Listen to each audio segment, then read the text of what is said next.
Hi, everyone. Thanks for joining us today. Today's edition of Ask an Airstreamer is all about saving power in your Airstream to enable longer travels. Before introducing our panelists, I want to take a moment to introduce myself.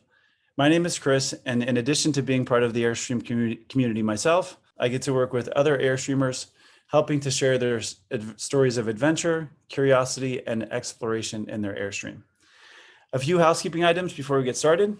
Today's session is being recorded and will be published on airstream.com next week, alongside other editions of Ask an Airstreamer.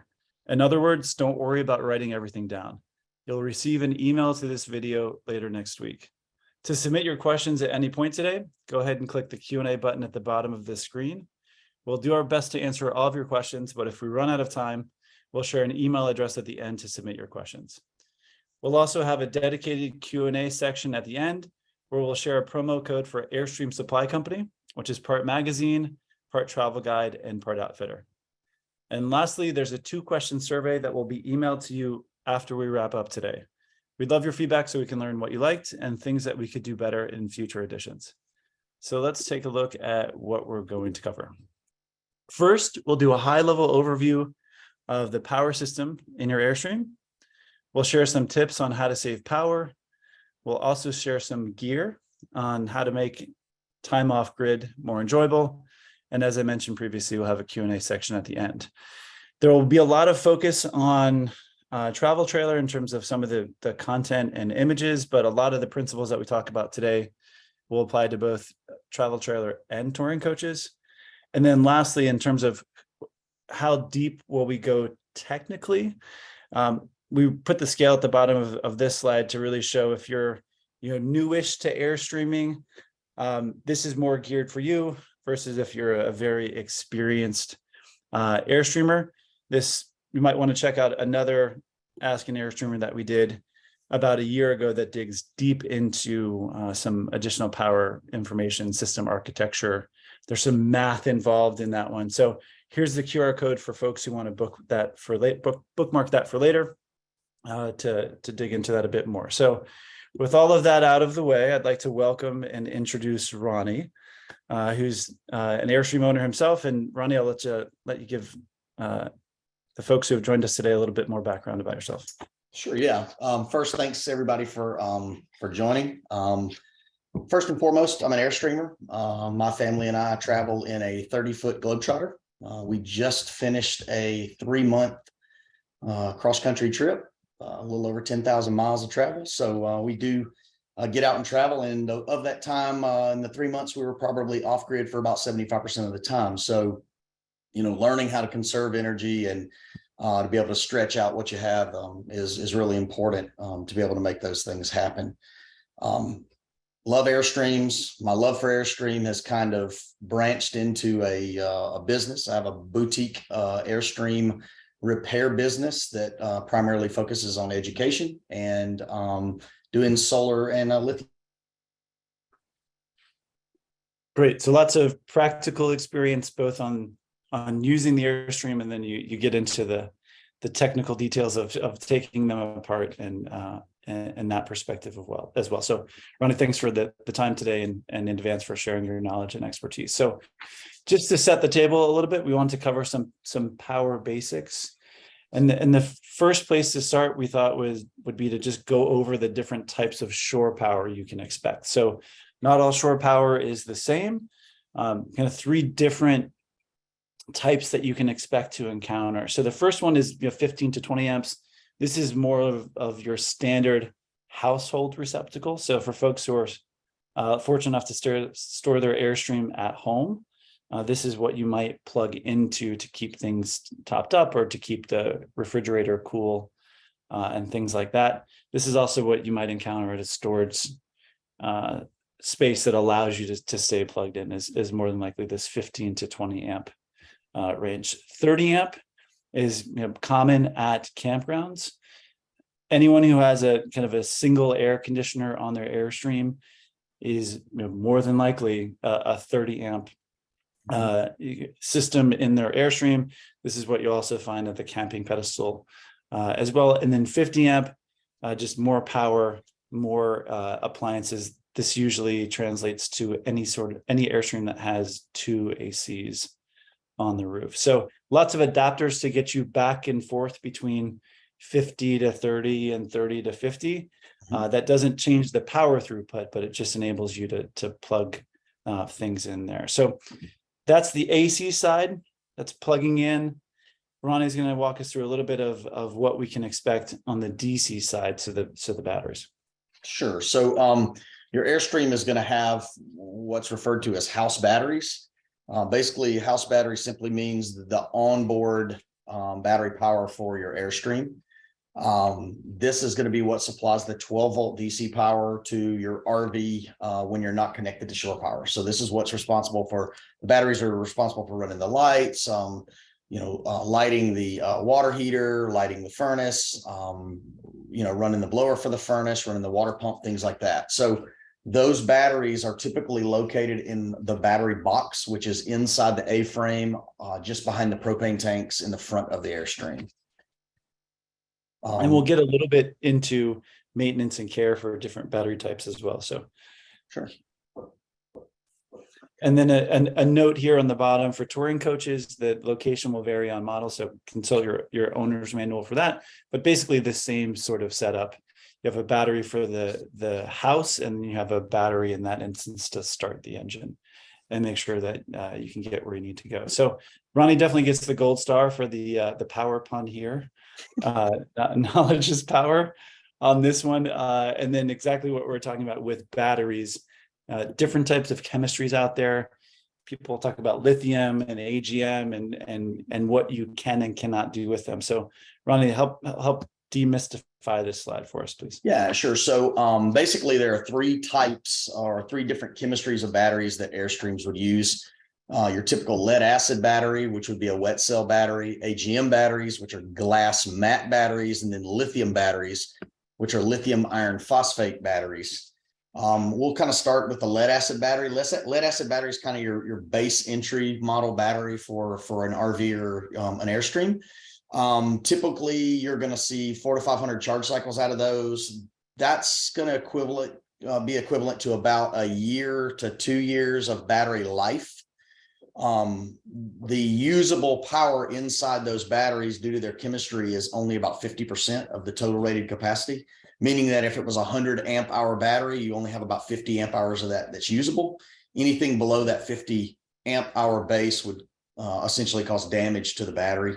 Of course, lead acid batteries have the word lead in them. It means they're very heavy. They have lead plates inside. They're rather slow to charge. As far as maintenance is concerned, with a lead acid battery being a wet cell, you have to check water levels inside those batteries periodically, because as they charge, they create some heat, which causes the evaporation of the electrolytes inside the battery. Stepping up to the next level would be your AGM battery. That's a glass matte battery or a sealed battery. Get a little more life out of those, 2 to 4 years.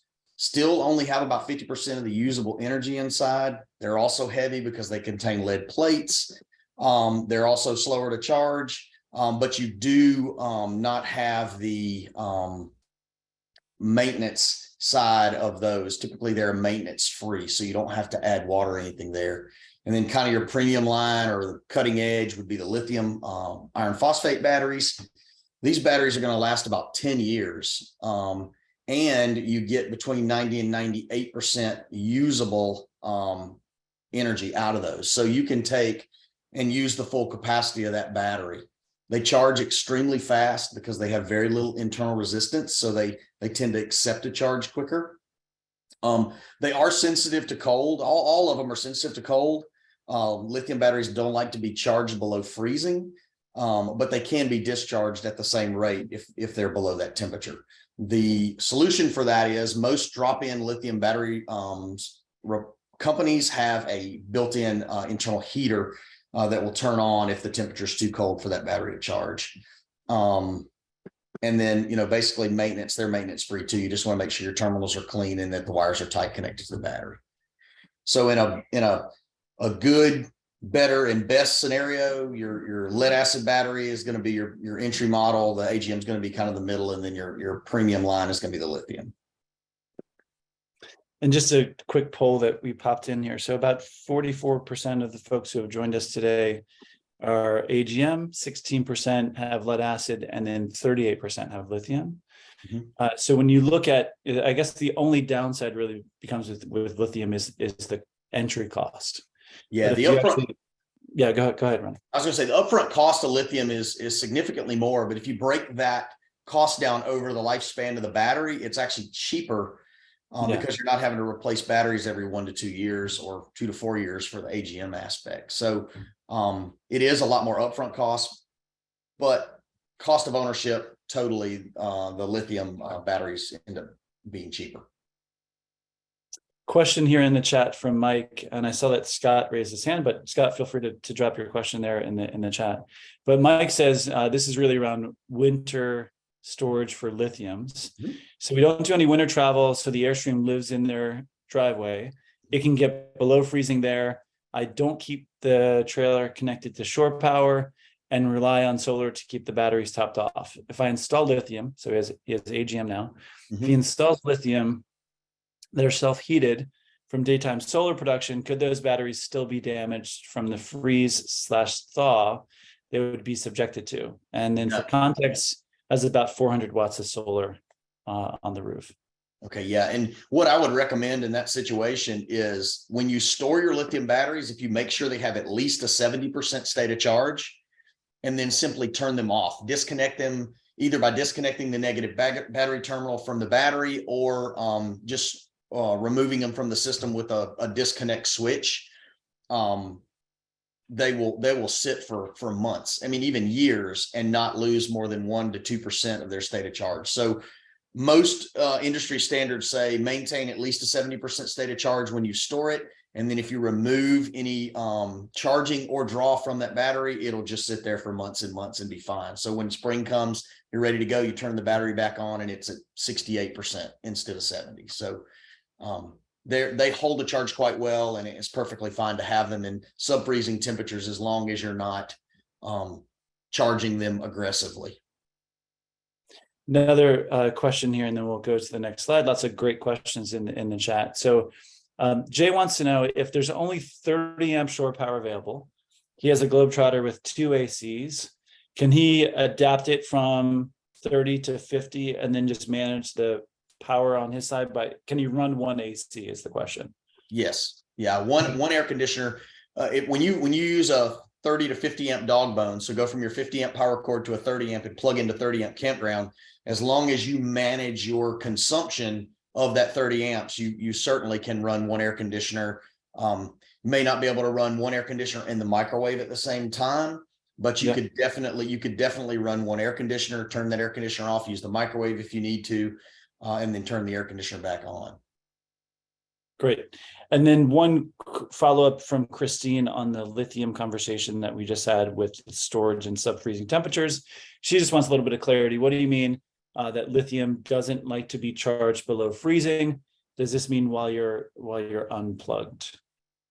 Yeah, so that would be when you're plugged up. So your converter or your battery charger inside the trailer would be providing a charge source for the batteries, or solar, either one providing a charge source.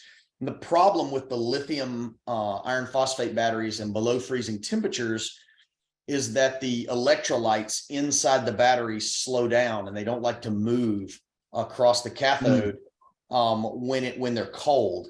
So you can actually, if you and it's not for smaller charges, it's only for larger charges. But if you if you were pushing 30 amps into that battery, you can get what they call lithium plating, lithium metal plating, and it's where it would kind of deionize the lithium and cause the battery to lose capacity over time. So the best step, if you know you're going to be below freezing temperatures when you're in storage, is to just remove the batteries from the system. So simply disconnect the negative battery terminal or turn a disconnect switch off.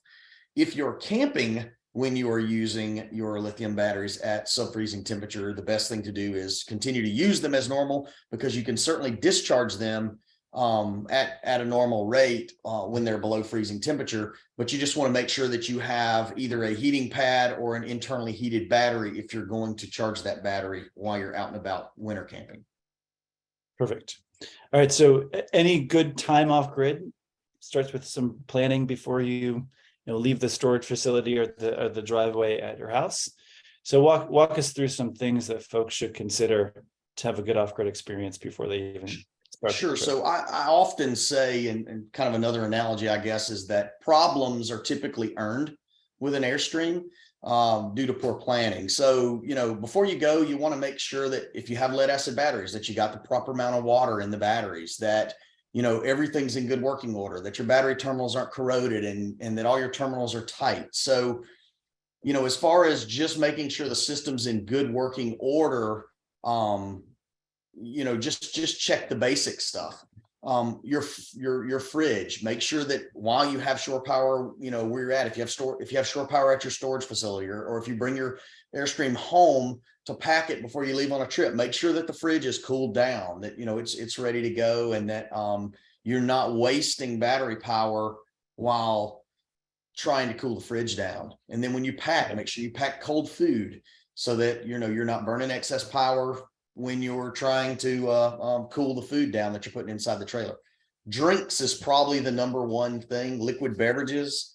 If you put just room temperature liquid beverages in a refrigerator, it takes an extreme amount of energy to cool those beverages down, from room temperature to the temperature of the inside of the refrigerator. Main thing though, go ahead. Yeah, I was just saying, even thinking too, if you're going to have frozen meats, even maybe putting those frozen in the fridge, letting them thaw naturally, will also helping cool the fridge down. Exactly. Because some of these fridges you definitely want to plug it in and have it start to cool a day before, if you can. And to Ronnie's point, making sure that you're putting cool stuff in there to begin with, and that helps a lot. Mm-hmm. We have lots of battery questions, so we'll definitely get to those. I want to talk a little bit, Ronnie, about this. Any Airstream has the ability to connect with the 7-way, and there's charge happening there. And the 7-way is that connection, the umbilical between the Airstream and the tow vehicle that does brakes and turn signals and running lights and all that good stuff.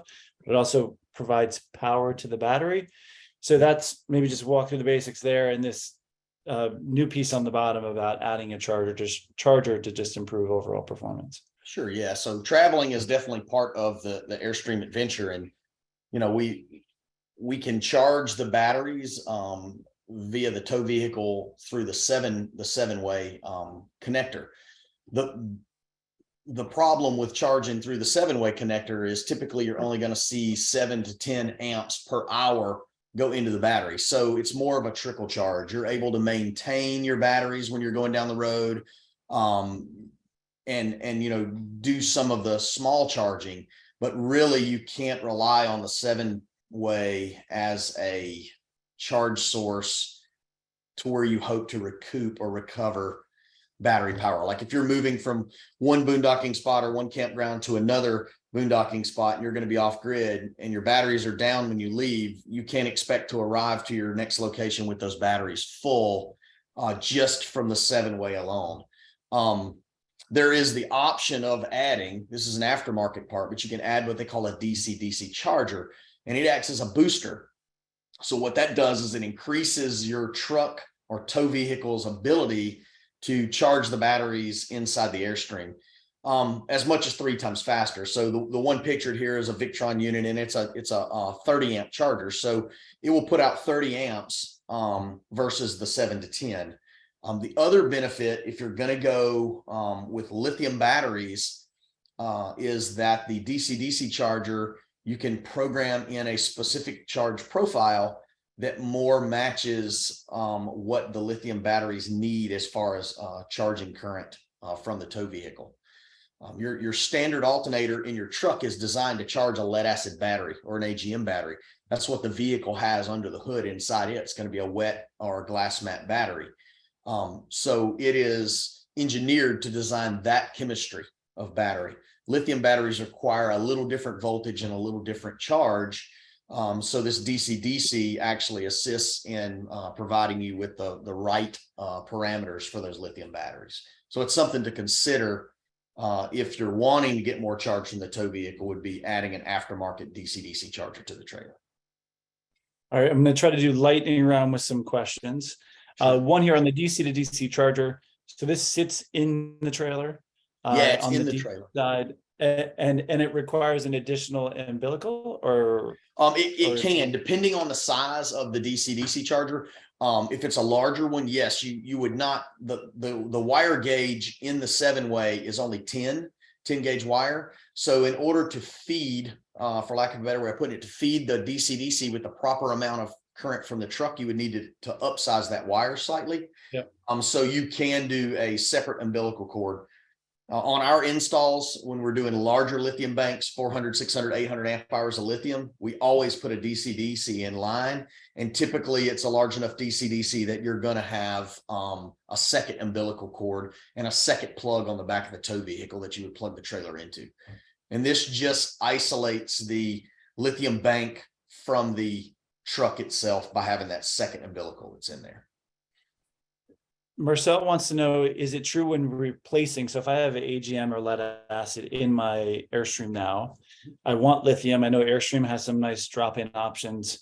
What else needs to change, right? You need to, certain profile settings need to be changed, right? To be able to accommodate that.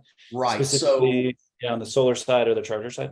Newer Airstreams, say 2021 and current, actually have the ability to put a jumper wire in the battery charger inside the Airstream to convert it from an AGM or AGM charger to a lithium charger. So you wouldn't necessarily have to swap the converter out in a 2021, 2022 Airstream. You would just have to put that jumper in place, because he is correct. The AGM batteries want to charge at 13.2 volts, and lithium batteries want to charge at 14.4 volts. So you need a converter that puts out a higher voltage in order to fully charge those lithium batteries. So the drop-in option that Airstream would offer would be two Battle-Born batteries inside two heated Battle-Born batteries inside the battery box, and then you would simply have to put the jumper wire in on the newer Airstream converter, or you would need to swap the converter to a lithium capable one if you didn't have the newer Airstream models. So worst case for folks who might not have the ability to pop a jumper in, the two components they would need to look at modifying or replacing would be the charger slash converter, and then the solar charger as well. So those two components give you the solar charger should be able to be programmed in most all of them. You can actually program that with new parameters. Right. So the installer could be able to program that with the parameters that it needs to have in it. So yeah, those things would be all we would need to do. Perfect. So perfect segue into solar. So a key part of this is harvesting energy from the sun, especially if you're not looking at running big loads like air conditioners, if you have an inverter aftermarket that's big enough to do that. So Ronnie, walk us through what this slide entails. Sure. So this is basically what comes standard on the touring coaches and the Airstreams, or what would be an option to be able to add from Airstream. And we'll just take a few of them and kind of look. So depending on the length of the trailer, obviously it depicts how much you can get on there. The classics come standard with 300 watts of solar on the roof. And with an aftermarket install, you could upgrade that to as much as 1,200 to 1,000, depending on what what you were wanting to do with the solar. Of course, obviously some of the smaller units, the Bambis, you're getting into where the 300 is probably about the max you can get on the roof of those. Touring coaches are pretty much the same way. What's provided from Airstream is about all you can get up there, unless you get pretty heroic to be able to get more in line there. Yeah, and you and I were comparing notes earlier this week on some larger units. You mentioned up to a kilowatt on the roof. Yeah, kilowatt. You can get on a 33-foot classic. I've put 1,200 on my 30-foot Globetrotter, and pretty much any 30-foot, whether it's International Flying Cloud. Now that they have the compressor refrigerator or the DC refrigerator, they lose the old fridge vent, and that frees up some more real estate for solar. So you can get a kilowatt on the roof, pretty standard on the 30-footers. somewhere in the 800 range on 27 footers, 600 on a 25 footer. And then when you get into the 23s, you're probably looking somewhere between 400 and 600, depending on how the vents lay out. Great. So we're going to shift gears a little bit into how to, and we'll get back to the battery questions that we have in there here in a minute. But let's talk a little bit about charging without drawing. I know that this, comes with a potential limitation depending on what folks are planning to do, but walk us through what we're communicating here. Sure. So the idea, if you need to charge your batteries up and you want to maximize or decrease the amount of time it takes to do that, one of the easiest ways to do it is to simply put the trailer into store mode. Inside the door of most or all travel trailers and touring coaches is a use store switch. And what that does is it simply removes some of the parasitic loads or draws from the batteries, but does not remove the ability for the batteries to be charged. So if you were at your storage facility and you want to make sure your batteries were good and you were just going to leave it overnight, you may just put it in store mode, plug it into a 15 amp plug, set it up, and then let it charge overnight. And then that would ensure that you weren't running your refrigerator then, pulling power out of the batteries or decreasing or increasing the amount of time it would take for you to charge your batteries up. That is one thing that we need to cover, is that if you are in the store mode, the refrigerator will not run. So if you have perishables or food inside your fridge, you do not want to put it in store mode because that will cause your fridge to turn off, and you could essentially or potentially lose the food inside your fridge. So the great tip with an important consideration, but definitely helps get things topped up faster. So this, I think, this next slide is one that I think will be really useful. So decoding the voltage in terms of what does that mean for state of charge. I was Airstreaming with some friends over the summer, and I said, how much battery do you have? She's like, oh, I think we're at 70% because we have, 10 volts. I'm like, no, that's not the case. So walk us through what this means. And we have two slides. This is specific to lead acid and AGM. Sure. And then the next one is for lithium. So the lead acid AGM, you can actually use the battery switch on your, all trailers should have the sea level tank monitor system. So when you touch the battery button there, it's going to give you the battery voltage. And then you can simply use the chart here on the right to estimate. It is an estimate of what your battery percentage is based on voltage. Now with lead acid and AGM batteries, it's a little more predictable because they tend to have a pretty steady decline in voltage along with percentage. They tend to correlate well together. So at 12 volts, you could basically determine that you were at 50%. That would also be with these lead acid batteries. That's typically your discharge floor. That's where you want to kind of stop. So if your batteries are getting below that 12 volt point, you could potentially be doing damage to your batteries. But you can see the chart there. 13 volts is going to show you're at 100%. The 12.7 is at 90%, and so forth. So by looking at the picture over here on the sea level, we're at 12.5. We can come over here on the chart and realize our batteries are about 80% state of charge. The classics come with a shunt-based system, so there is an actual battery monitor in place. And maybe some of the touring coaches will be the same way, to where you can actually see a percentage number on the battery, and that will give you an idea. So you're not dealing with guessing based off voltage. You can actually get a percentage based on the amount of energy that has been discharged or added to the battery. And that's true for Classic and Pottery Barn. Okay, Classic and Pottery Barn. That's right. The others, you're going to use the sea level system to do it. So if we look at the next slide on that with the lithium batteries, it's a little different tale. This is close. Lithium batteries have a very flat discharge plane. So in other words, they tend to stay at a certain voltage for a long time. And then when they start to get down around 20%, you start to see it drop off.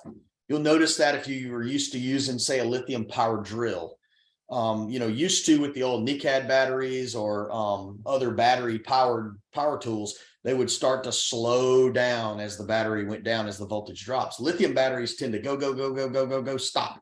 They'll just kind of quit at the end. And that's the same true with the drop-in replacements for an Airstream. They'll go, and then all of a sudden they're dead. So you can estimate their percentage based on voltage, but you'll notice that there's very little, we're talking tenths of a volt difference between, look at 13.2 at 70% and 13.1 is 40%. That's a pretty flat discharge between those two. If you go with lithium batteries, I think it's very important to go ahead and install a shunt-based battery monitor in place. That can be Bluetooth linked to the phone, or you can have a gauge inside the trailer. But what the shunt does is it basically counts every beam that goes into the battery and every beam that comes out of the battery. So it's a very accurate accounting system for how much power is left inside the battery. And that gives you, and you must have some unique batteries that have beans in them. I'm just kidding. Well, but yeah, magic beans. They're magic magic beans called electrons. But this is what gives you that 30-40% state of charge. So you're in the percentage based world then the voltage and getting then the voltage based world. So you're getting the right hand side of this chart, which I think is much more intuitive. Exactly. And then the installer would simply program into that shunt. Say you had 200 amp hours of lithium batteries. You could program in that you tell the system, I have 200 amp hours available. I want my discharge floor to be 5%. So at 5%, it's going to tell you need to do something. You have a more accurate way of regulating what's there. It's like a fuel gauge in your car. You can trust it more knowing that where you're at. And then it also does, like your fuel gauge in most modern vehicles do, it'll tell you how many miles you have remaining based on how much gas you have left. So it'll tell you how long you can continue to do what you're doing at your current load, based on the amount of power left in the battery. So that's very valuable information. We talk about knowledge is power. Having the ability to know what you've got helps you manage it. So the shunt-based monitor really helps a lot with being able to keep up with lithium batteries. Couple of questions here in the chat. So let's try to do lightning round on these. So Janet asks, is it recommended to disconnect the 7-way from the truck or tow vehicle to prevent the tow vehicle's battery from discharging overnight while not driving? The actual opposite is true. So if you have lithium batteries in place, you would need to let me think. So if you have lithium batteries in place, the lithium battery voltage is actually higher than the truck's battery voltage. So essentially, if you were to stop overnight and you left the 7-pin plugged in and it didn't have a DC-DC in place, the trailer with a nominal voltage of 13.6 to 14 volts is going to attempt to charge the truck battery up to match that voltage, which is going to rest at around 12.8 volts. So you would have a parasitic draw on your trailer that would pull power from the trailer through the 7-way backwards to the truck battery to try to bring that truck battery's voltage up to match, to equalize the batteries out. If you have a lead acid batteries in your trailer and you drain them down, yes, you can indeed pull from the truck to those lead acid batteries if you deplete them. So you could wake up in the morning and attempt to start your tow vehicle and have a dead battery in the tow vehicle because you could not start it because your trailer drained it. But if you have lithium, it's actually the opposite. It actually, the trailer would attempt to bring the voltage of the truck battery up to match it. Makes sense. So the thing to consider here is unplugging it if you're going to be stopped overnight, not driving. Just a quick caveat. So a DC-DC charger, if you have it in place and you have a separate umbilical for it, there's actually a relay inside it so that when the ignition of the truck is turned off, that relay opens up, essentially separating the truck and the trailer from each other without the need to unplug. So there is that if you have the DC-DC. Makes perfect sense. One more question here. David wants to know if he's hooked up to shore power, will the batteries charge if the store switch is set to store? Yes. Okay. And how about solar? Is that working in that situation too? Yes. Okay. Yeah. Solar would continue to charge. Solar would continue to charge whether you were in store or use mode, either one on the newer trailers. Yes. Okay. Perfect. So here's just a quick thing to keep in mind. Ideally, we're all chasing the perfect temperature across the country. So we never have to use our air conditioners, but that's not how the world works. So some things to consider in the summer. And this is a trade-off between, I want to stay cool. So park the Airstream in the shade. If you have any roof mounted solar, that's going to impact that. But that's where the external solar charging port comes in handy. So they're the suitcase. Someone actually mentioned it in the chat. You can actually have external panels that are portable, run that out into the sun, keep your Airstream in the shade, and stay comfortable. So you don't have to worry about trying to figure out how to run the AC. Use your awning to help keep things cool. And then also in the winter time, you really want, it's just the opposite, right? You want to stay warm. So I don't have to run my furnace as much. You want to get in the sun. You're not going to harvest as much energy in that situation because the sun is so low in the sky. You want to let the light in. And then there's some innovative products out there to keep the Airstream warm. Air skirts is one that Airstream Supply Company just started carrying to keep this open space underneath the floor and the ground free from cold air blowing underneath. And then also, if you can, with a broom, getting the snow off the solar panel. So I've done some awesome winter camping, gone skiing in my Airstream, tons of fun. Definitely get out there and enjoy it, but just be mindful of some of those things.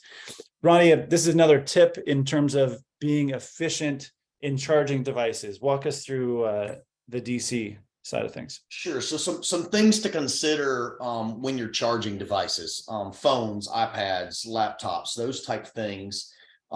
Try to charge them via the USB plugs inside your Airstream versus using the charging brick that has the little Ghostbuster symbol over it, I guess, here at the bottom. And the reason that is because basically using the charging brick would require you to use your inverter, which is basically taking 12-volt power and converting it to 120-volt power. But then this little charging brick is simply taking that 120-volt power and converting it back to 12-volt power to charge, say, your phone. And there's a lot of inefficiencies and a lot of loss in charging that way. Another example of that would be, say, somebody uses a CPAP machine. Well, the CPAP machine comes with an AC plug that you would plug in. Well, you can buy through the CPAP manufacturer a 12-volt, accessory plug to run it. It's much more efficient to run that CPAP off of just 12 volts directly than it is to run it through the inverter, taking 12 volts to 120 volt and then 120 volt back to 12 volt. So that's a big saver as far as charging devices as efficiently as possible. Another thing I want to add, I'm not sure if it's on a different slide, but I'll add it here, is that you want to make sure that you don't charge your phones at night. It's a tip would be to not, everybody, we're just programmed to when we go to bed at night, we plug our phone up. There's a charger beside the bed, you plug it up and you do whatever. Well, what that does is you end up with this constant draw on your batteries throughout the night when your solar is not producing any power. The time to charge your devices is during the day if they need charging. Because what happens is, let's just say your batteries are down to 80% when you wake up that morning. Well, say your solar charges the batteries back up to 100% by 10 o'clock in the morning. Well, now your solar is just sitting there inactive the rest of the day because it has nowhere to put the potential energy that it has to store. So that's when you can plug in your cell phone and capture that extra power that's coming in from the solar panels that you otherwise would lose because it just didn't replace it. Now, I know you can say, well, if you charge at night, you're going to use it and you replace it during the day. It still works better if you don't charge them at night. Conserve the power in the evening when you're not charging, and then charge those devices during the day when solar is producing. Makes perfect sense, because you're right. When the batteries are full, the charge controller says we're good over here. We don't need any power. So it makes perfect sense to top things up during the day. Couple quick questions. This one is around the voltmeter and the sea level. Pretty accurate in terms of to a tenth of a volt. I mean, it's pretty accurate. I mean, I run a very expensive flute voltmeter, and it's it reads down to the 100th of a volt. But yeah, I mean, within a tenth of a volt, it's pretty accurate. Yeah. Awesome. And I was surprised, going back to this DC conversation, how many things that we use every day are actually natively DC. And then we plug in a transformer in the wall and then, converts it back up. So when looking for opportunities on how to be more efficient, looking on the actual power requirements of devices, you actually be surprised how many things are natively DC.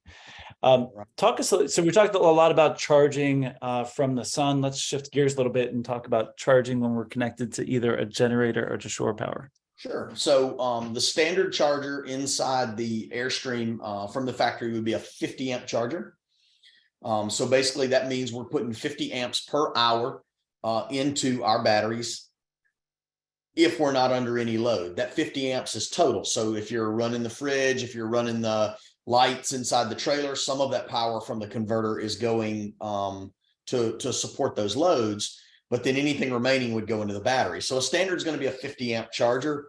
And just, we said we weren't going to do any math, but for a little bit of math purposes, for 2 hours of generator charge time, you could replace 100 amps if you weren't under load. So if you had a 100 amp hour battery, 2 hours of generator time should essentially, do that. The option to upgrade is always there. I think my general synopsis is more is always better, but you can always upgrade your charger to a larger one. They make 60, 70, 80, 100 amp chargers that will use more shore power to charge the batteries even faster.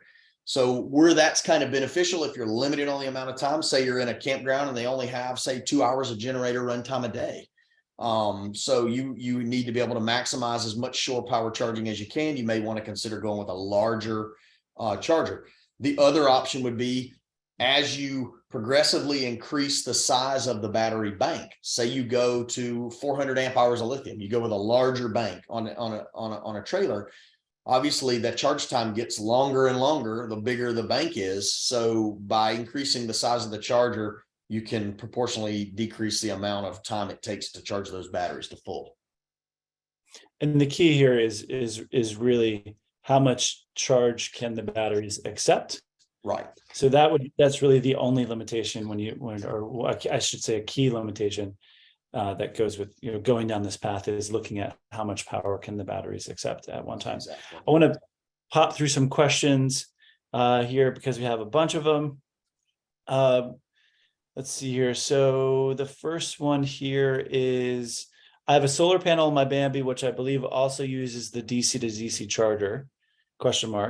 Would there be a problem having a DC to DC charger from the tow vehicle? So I think what Elena is saying, so there's a solar charge controller for which is not dissimilar from a DC to DC, right? It's doing that same conversion. And so any problem having two separate ones for two different purposes? I think the answer is not at all. Okay. And actually, an Airstream travel trailer will have 3 independent charging sources if you have solar added to it. You have the tow vehicle as one charging source, solar is another charging source, and then shore power is another charging source. And all 3 of those charging sources are independent of each other. So you could definitely be going down the road and charge via solar and via the tow vehicle at the same time without issue. Jack wants to know, do Battleborn batteries have internal heating? So the lithium Battleborn, so they have an internal heater in them? They do make a heated version of the battery. Yes, they do. Perfect. Regarding AGM batteries, do you have something that folks should consider for very cold winter climate like Minnesota regarding leaving the battery plugged in all winter versus taking the battery out? So let's make the assumption here that Marilyn is asking this around storing the Airstream. I think the thing to consider would be actually to take them out, bring them inside, put them on a battery maintainer to maintain them. One more question here.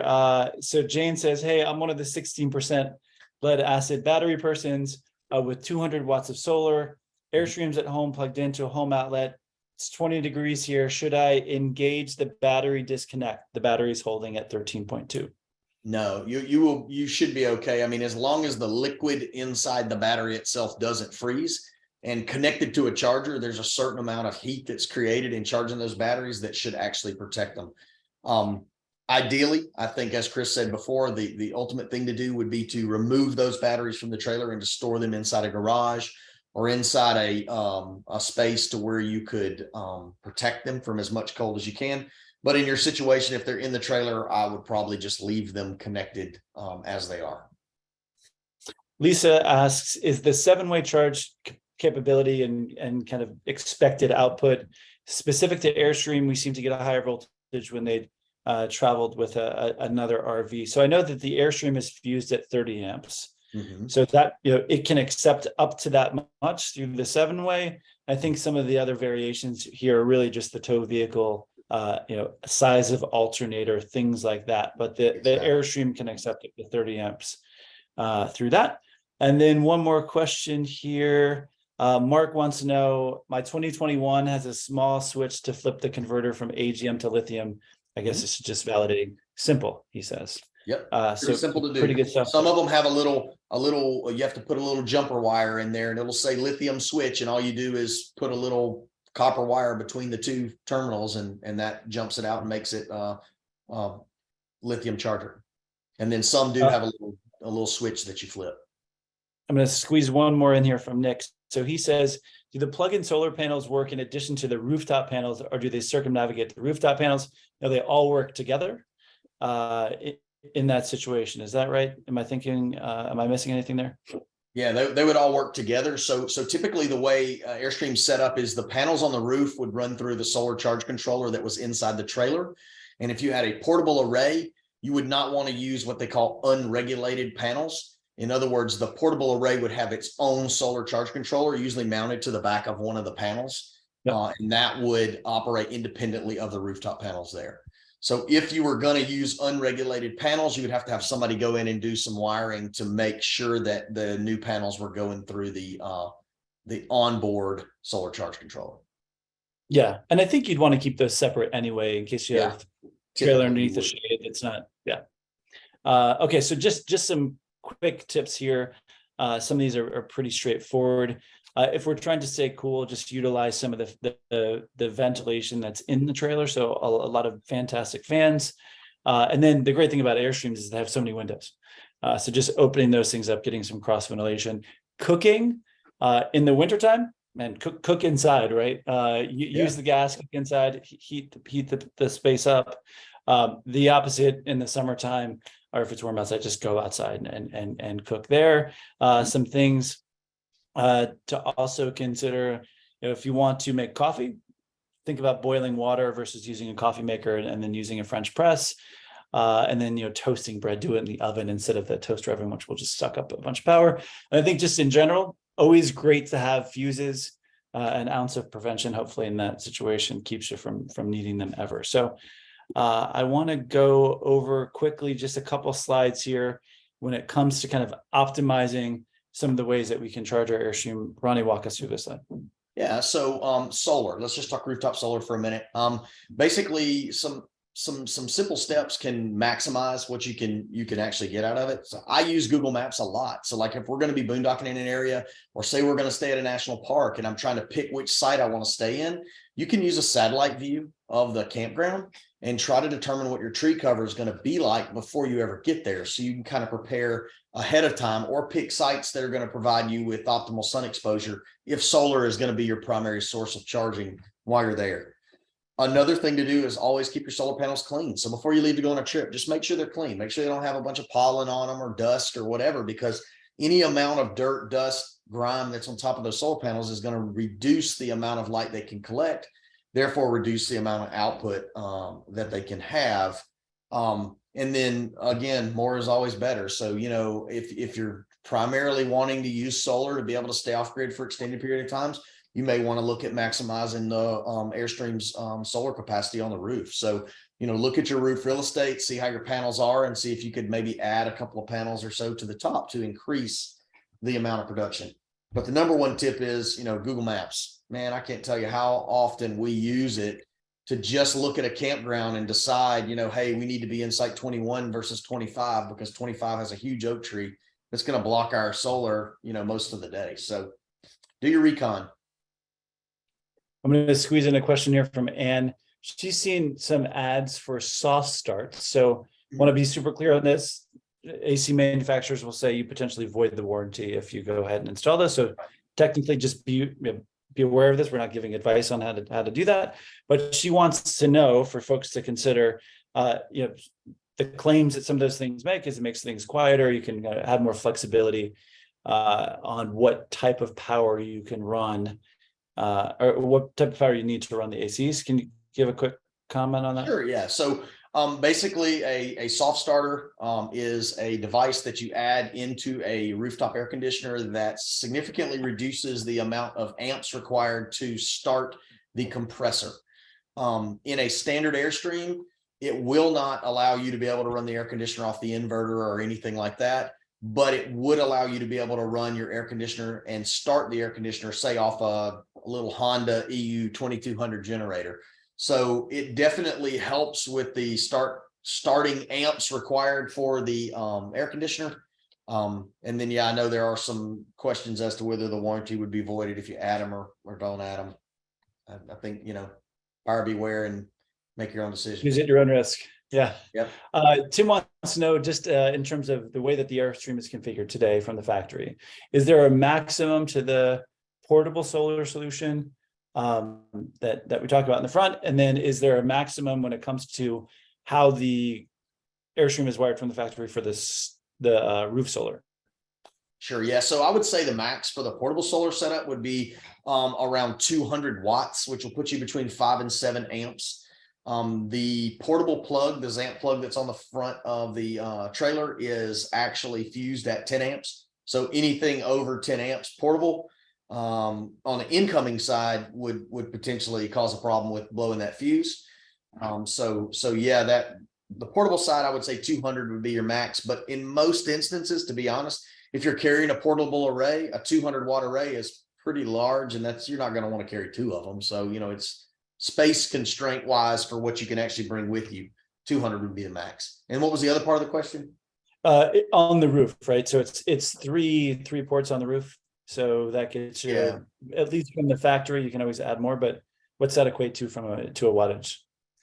You get 300 watts, I think, from the factory on most units. It's 8 gauge wire that's coming down. If you run them in series parallel, you can get up to 1,000 on the roof. 800 pretty easy with the factory pre-wire. Okay, great. So let's talk about monitoring solar. So how does this work? I know these screens look familiar to many people on this webinar. Give us a little bit more insight here. Sure. Yeah. So the solar charger, these are the displays for those. So basically it allows you to know what state the solar charger is in and how many watts you're making. So the Sun Explorer one, the one that everybody's probably more familiar with in the older coaches, gives you the voltage. It'll give you, what state it's in if it's charging, and it'll give you some battery percentage information through a rough calculation. The Victron unit that's in the bottom here is a little more accurate. I mean, it gives you voltage, it gives you the watts, it gives you the actual number of amps that are going into the battery, those type things. So sticking with the knowledge is power. Again, if you've got the information in front of you, you can decide, hey, am I in the right spot? Am I getting what I need? Am I able to do it? But all of these solar charge controllers are smart to the point now that they will charge the battery if the battery needs to be charged. They'll try to charge the battery as fast as it can charge the battery based on the amount of sun that's provided. Really, they're just more of a monitor type situation, and you really don't have to do any settings or turn them on or off. They do that kind of automatically. Perfect. So I'm going to switch gears here. I'd love for us to talk a little bit about systems to switch off to conserve power. So just because the TV looks to be off or the radio isn't playing music, those things are actually consuming power in the background. So help us be an expert on this topic. Yeah. So one thing to consider and a huge phantom draw that most people aren't aware of was if you turn your Airstream into the storage mode. So you use the store use switch and you store it. When you turn it back to use, the stereo comes on automatically. Because it is an automotive stereo, it is designed to come on when it senses an ignition key turn inside your automobile.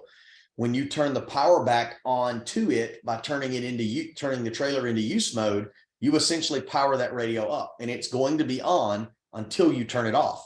Well, if the volume is turned all the way down, it may be operating, playing music, doing whatever it's doing, and you may not be aware that it's there because most of them are behind the cabinet door or something like that. So if you ever go from storage to use mode, you always want to make sure that you manually turn off the stereo because it is going to be on when you go from those things. Lights, turn them off if you don't need them. I always it says, a good habit is turn it on when you need it, turn it off when you don't. Chris mentioned earlier, Airstreams have lots of windows. They got skylights. Man, open up the windows, get the view, get all the natural light in that you can get in. In most situations, I can't imagine a situation to where you would even need to run lights inside an Airstream during the day. If you've got blinds open and the skylights open or whatever, you would be able to see inside that trailer sufficiently without using any DC power to do that. The other is the water pump. It's a big thing to remember to turn the water pump off when you're traveling, because if you hit a bump, you could actually turn the faucet on and you could arrive at the campsite with a dead battery because your water pump's been running the whole time, an empty water tank, and potentially a wet floor or full gray tank because you've managed to pump your tank completely empty going down the road. So when you're not using the water pump, turn it off. That includes when you leave to go on a hike, when you are towing it down the road, all those things. I mean, one of the wonderful things about an Airstream is we pull our bathroom with us when we go. So if you stop beside the road, you use the bathroom, you turn the pump on, make sure when you lock the door or you get ready to leave, make sure you turn that pump back off, because again, driving down the road, the vibration, you could actually turn your faucet on and create more problems for yourself than you really need. So I may have done that. Yeah, may have done that before. So it's not fun. I did it one time. We didn't wet the floor, but we ended up with a full gray tank and an empty fresh water tank. So that's never good if you're planning on going not somewhere. Ideal. Yeah. Not ideal. I just want to put up some gear. Folks can find this on Airstream Supply Company, but you can get the portable solar panels that we talked about here over there. I'll kick on a promo code so folks can save some money if they're considering making some of these purchases. A separate lantern is always great, right? So why turn on all the lights if you just need one? Some rechargeable outdoor lights, and then a power bank. I actually use this a lot in mine just to keep devices popped up. It's a good idea. Or topped up. And then some of the ways to stay warm in the winter so you don't have to run the furnace as much. It's just an assortment of things there on the bottom of the screen. So I'm going to pop over the promo code for Airstream Supply Company, and then Ronnie, let's see how many questions we can get through in 4 minutes. You ready for the rapid lightning round? Okay. Can I recharge Mike wants to know, can I recharge my lithium batteries in my trailer by plugging the shore power cord into another external battery like a Jackery? So basically one of those power banks, if it's big enough, can you transfer power that way? You could very inefficiently. It would, but you would converting it a couple you would be better off you'd be better off running your device off the Jackery, because if you're trying to move it from the Jackery to the trailer, you're not getting anywhere. Now, if you needed to run your water pump, you probably could, but you're better off just using the Jackery if you need to use power. What is if you were to boil this down to one thing in terms of your must-have either power saving device? This is from Ursula. Hello, Tim and Ursula.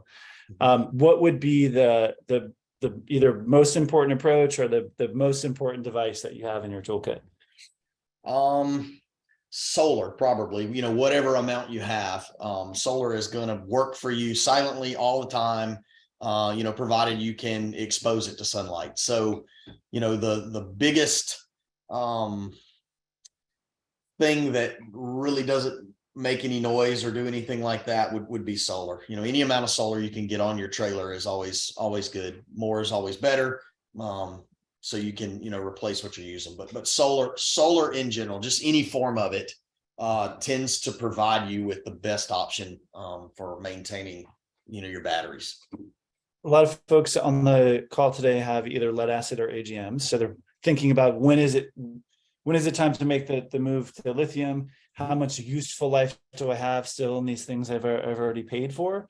So any sort of things that folks should consider, like, hey, when are these lead acid batteries done? When should I really be, when have I extracted the value out of them? Any guidance you can give there? Sure. The easiest thing I can say is the lead acid batteries or AGM batteries are done when they don't meet your day-to-day needs. If you're camping and you're having to set your furnace at 40 degrees because you're worried about waking up with dead batteries in the morning, it's time to consider upgrading to lithium.